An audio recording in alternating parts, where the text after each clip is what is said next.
مساء الخير او صباح الخير على حسب التوقيت اللي انت هتشوف فيه الفيديو. انا جاي اتكلم على 3 حاجات حصلوا مؤخرا كده، 3 اخبار مش لطيفة بالمرة. اول خبر، البنت اللي ضربت زميلتها في المدرسة الانترناشنال علشان سبب ما، بغض النظر عن ايه هو السبب او مين الظالم ومين المظلوم. تاني حاجة، العميل اللي دخل بنك مصر وعمل مشكلة مع الموظفين وما قدروش يسيطروا عليه، فطلبوا له الشرطة فموت عقيد شرطة بسلاح أبيض. تالت حاجة، الجار اللي ذبح جاره في الأقصر ومشي براسه في الشارع وكل من لحم راسه وبتاع. ال3 حوادث دولت، يعني الكومن فاكتور أو الشيء المشترك ما بينهم إن مفيش حد تدخل. مفيش حد تدخل يعني، ولا حتى زمايل البنت دولت فضوا ما بين البنتين او سلكوا زي ما بنقول ما بين البنتين. او مثلا موضوع بنك مصر ده، مفيش حد من العملاء حتى اللي قاعدين تدخلوا هدوا الراجل اللي في الاخر قتل عقيد شرطة. او الجار اللي ذبح جاره ده، ما حدش من الشارع كله، يعني واحد متخانق في شارع متخانقين في شارع، ما حدش حاول ان هو يفض ما بينهم او يسلك ما بينهم. انا مش عارف، الظاهرة دي بقت جديدة بصراحة يعني. ان انت لو وقعت في مشكله مش هتلاقي حد يساعدك، يعني هل ده اللي جاي؟ انت بتلاقي ناس ماسكه موبايلاتها وعماله تصور علشان ينزل الفيديو على صفحته في السوشيال ميديا علشان يوصل لريتش معين، او يقول لك الحق الخبر او سبق صحفي او لترند او يلحق.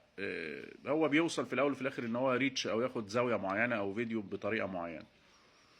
الموضوع بقى غريب، مفيش حد بيتدخل. يعني انت لو يعني انا لو اتحطيت في مشكله في مثلا، مش هلاقي حد يتدخل لي في الشارع؟ يعني مفيش نخوه، مفيش ناس، مفيش بني ادمين بتسلك.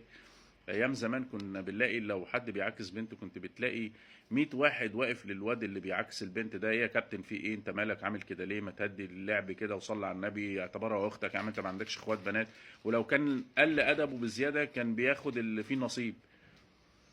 فواضح ان الموضوع بقى غريب، شأن مثلا انت لو لقيت واحد راكن بعربيه في الشارع علشان عطلان، نادر قوي ان ممكن واحد يقف له عشان يساعده. فهل النخوة اتعدمت؟ هل ان انت الموضوع ده يعني انتهى؟ ما هو اصل الكومن فاكتور، الحاجات المشتركه ما بين ال3 حوادث، ان مفيش حد سلك، مفيش حد حش الناس عن بعض، مفيش حد خد قرار، مفيش حد مثلا تدخل. كله واقف وكله ماسك موبايلاته وقاعد عمال بيعمل كده علشان يصور وياخد اللقطه. ف نتمنى ان الواحد ما يوقعش في مشكله عشان ما حدش يسلك له، وان كان ان مش هيلاقي حد اصلا يوقف له في مشكله. و... ونتمنى من ربنا ان الموضوع ما يكونش وصل للدرجه دي، يعني اللي هو اللامبالاه وان انا مالي وماليش دعوه لا، يعني المفروض ان احنا يعني ربنا يوقف لك ولاد الحلال يا عم، زي ما بيقول لك كده، ربنا يوقف لك ولاد الحلال. فمش معقول ان مفيش تدخل من اي حد في ال3 حوادث دولت. الموضوع بتاع البنتين دولت كان بكل بساطة لو كان أي شاب من العيال اللي واقفة بتتفرج من زمايلهم دولت سلك ما بينهم أو شد بنت عن بنت رفعها كده، كان الموضوع خلص، ما وصلش للمرحلة دي. هكذا موظف البنك، هكذا الجار اللي ذبح جاره في الشارع. ربنا يسترها على اللي جاي. بس أنا ملاحظ إن القيم والأخلاق بتقل مع مرور الزمن. مش عارف بقى، دي أجيال ما تربتش، ولا دي عوايد وتقاليد اتغيرت، ولا الدنيا رايحة فين بصراحة. بس الدنيا كده رايحة في حتة مش لطيفة بالمرة.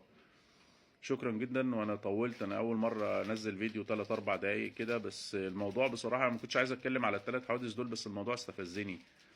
والثلاث حوادث ال3 حوادث اللي ما بينهم مفيش حد بيتدخل، مفيش حد بيحوش، مفيش حد بيسلك. على الله التسهيل، وشكرا جدا ليك.